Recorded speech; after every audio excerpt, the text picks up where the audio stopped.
Hello, नमस्ते. कसे आहात सगळे? छान ना? मी पण मस्त आहे.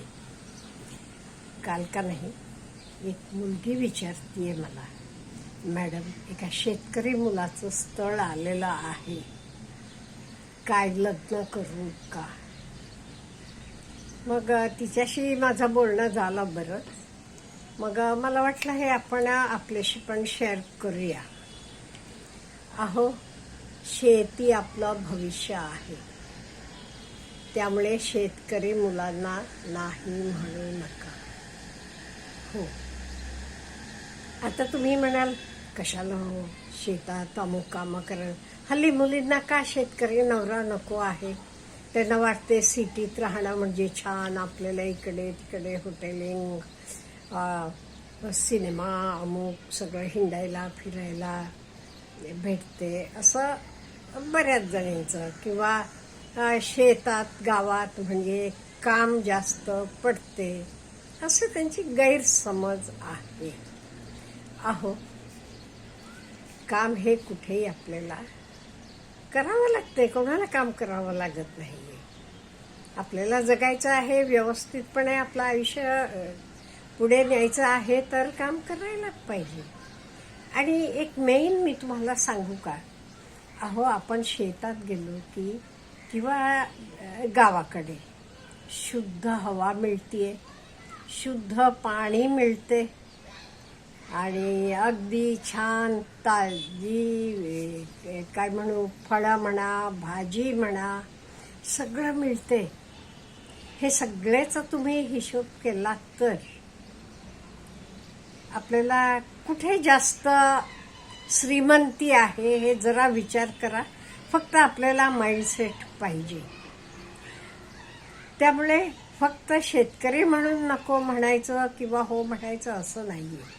तर बघताना मी तिलाही म्हटलं, बाकी सगळं बघ तू, मुलाला काही व्यसनं नाहीत ना, तो शेतकरी म्हणजे शेतात काही करतो, किंवा तुला काही करायचं असलं तरी तुला तिथे शक्य आहे का, काय आहे, तू काय करणार आहेस, तुला काय, सपोज ब्युटी पार्लर चालू करायचं असलं, किंवा केक, असं हल्ली कसं केकला सगळीकडे मागणी असते हो, प्रत्येकाच्या वाढदिवसाला ह्याला त्याला केक असतो, तर करून द्यायचं म्हणा, किंवा यूट्यूब करायचं म्हणा, ऑनलाईन काही करायचं म्हणा, ह्याला तुला वाव आहे का, तय बघ जरा आधी. सगळं भेटा म्हटलं, 2-4 वेळेला भेटा, बोला, तुला काय करायचं हे आयुष्यात, तुझं काय आहे विचार, तोही तुम्ही डिस्कस करा. आणि असं नाहीये शेतात म्हणजे कसं आपलं वेळ जाणार, अमुक तमुक. अहो, तिथे किती छान असते. आता आपण जातो का नाही कोकणात वगैरे, किती मस्त वाटते हो. किंवा तिथे असणारी लोक पण बघा किती खुश आहेत, कुठेही शेतात. त्यामुळे फक्त शेतकरी मुलगा म्हणून नकार देऊ नको सर. हे माझं पर्सनल, तिनं मला विचारलं म्हणून हे मी आपल्याला सांगते. तरी ज्यांना पाहिजे ते एक्सेप्ट करा, बाकीचे सोडून टाका. आणि मेन, शेती हे शाश्वत आहे का म्हणते. आज आता नोकऱ्या परिस्थिती आपल्याला माहीत आहे. कुठल्याही कंपन्या ओव्हरनाईट हजारो लोकांना काढून टाकते. हे शेताचं काय हो, शेत आहे तुमचं म्हणजे परमनंट, एवढंच नव्हे, तुमचे नंतर तुमचे मुलाबाळांना सगळं नोकरी असं नाहीये. आपण तिथे आहोत तोपर्यंत, किंवा जास्तीत जास्त रिटायर होईपर्यंत. पण शेतीचं तसं आहे का?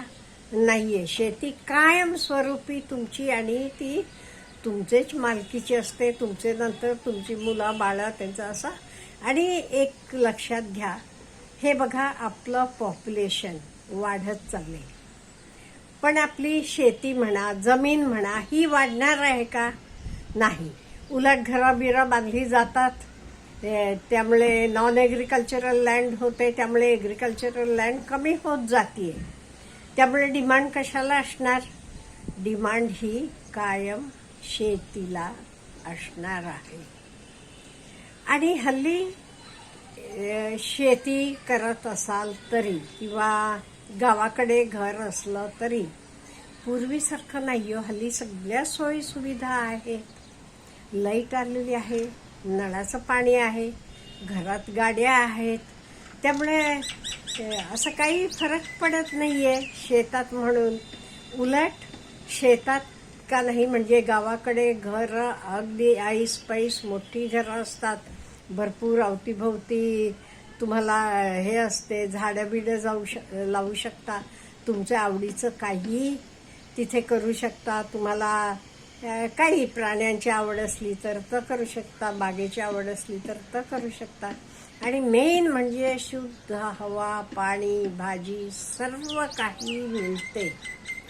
मग तरी आपल्याला शेतकरी मुलाला विचार करतात ह्या मुली हो म्हणायचं का? अहो तुम्ही आज आता सिटीतला नोकरी, आता किती लाख रुपये पगार असले तरी उद्या सकाळी त्यांना कंपनीतनं काढून टाकलं की काय आहे? नथिंग. पण शेताचं असं नाही, हा आपण विचार करतो का? आणि आपण शेतात जाऊन राहिलो तरी तिथेही आपल्याला करण्यासारखं खूप आहे, फक्त आपल्याला आवड पाहिजे.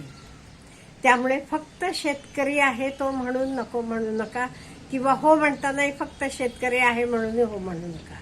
बाकी आधी तुमचे विचार जमतात का बघा, जुळतात का, म्हणजे तुम्हाला काय करायचं आहे, त्याला तिथे कसं वातावरण आहे, घरातलं सगळं हे विचार करा. मुलाला कुठली व्यसनं वगैरे नाहीत ना, हे जरा विचार करा. आणि तुमचं एकमेकांशी पटेल का हा विचार करा. एवढं सगळं जमत असलं तर मी तर म्हणीन अहो शेतकरी नवरा मिळायला भाग्य लागेल, भाग्य पाहिजे असं म्हणेन. आणि एक मेन तुम्ही बघायला पाहिजे म्हणजे मला त्या मुलीनंच सांगितलं, बरेच शेतकरी लोकांचं बाहेरनं दिसते हो मॅडम, त्यांचे कर्ज बिर्ज खूप असतात, कर्जात बुडालेले असतात. हे सगळं तुम्ही क्लिअरली आधी विचारा ना. आणि हे बघा, आपल्याला नातं जोडायचं असलं तर हे सगळं क्लिअर कट आधी करून घेतलेलं बरं, नंतर काही प्रॉब्लेम येण्यापेक्षा. त्यामुळे आधी क्लिअर कट बोला, सगळं क्लिअर करा. काही कर्ज आहे का शेतावर, कसं काय आहे सगळं क्लिअर कट करा. शेती केवढी आहे बघा. ताई मला ती मुलगी मिळाली, शेतकरी लोक सगळे आपले कुटुंबाची सगळ्यांची शेती दाखवतात आधी, ही बघा आमची म्हणून, नंतर गेल्यावर कळते ह्यांचं एवढेच हिस्सेला आहे.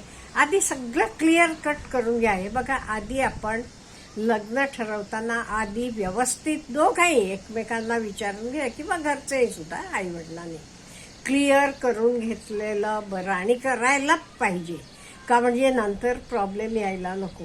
तुमच्या मनात हे सगळे प्रॉब्लेम असले तर, त्या मुलीनं सांगितल्यामुळे मला वाटलं हे सगळे प्रॉब्लेम असतात म्हणून, हे मला माहीत नव्हतं नाही ते. त्यामुळे हे सगळं आधी क्लिअर करून घ्या. कागदपत्र बघावं ते हरकत नाही. आणि काही मेडिकल रिपोर्ट घ्यायचे असले तर एकमेकांचे दोघांही घ्या. त्यामुळे अगदी शेतकरी मुलगा म्हणून नको म्हणायचं असं करू नका असं मला वाटते. का म्हणजे भविष्य हे आपली शेती आहे, हे गॅरंटीड. नोकरी जाऊ शकते पण शेती जाऊ शकत नाही. एखाद वर्षा पाऊस पडला नाही, जास्त पाऊस पडला तर एखाद वर्षाचं पीक जाईल, पण कायमचं जात नाही. हे आपल्याला माहीत असायला पाहिजे. त्यामुळे मला वाटतं आपण जराशी आपली माइंडसेट बदलायला पाहिजे. आणि फक्त शेतकरी म्हणजे तिथे हल्ली काय आहे, मोबाईल आहे, टीव्ही आहे, सगळं हल्ली इलेक्ट्रिसिटी आल्यामुळे सगळ्या गोष्टी आलेल्या आहेत. त्यामुळे गावात म्हणजे खेड्यात म्हणजे काही नाही आहे असं काही नाही आहे. आपल्याला सिटीमध्ये मिळते तर सगळं तिथेही अवेलेबल आहे, मिळते.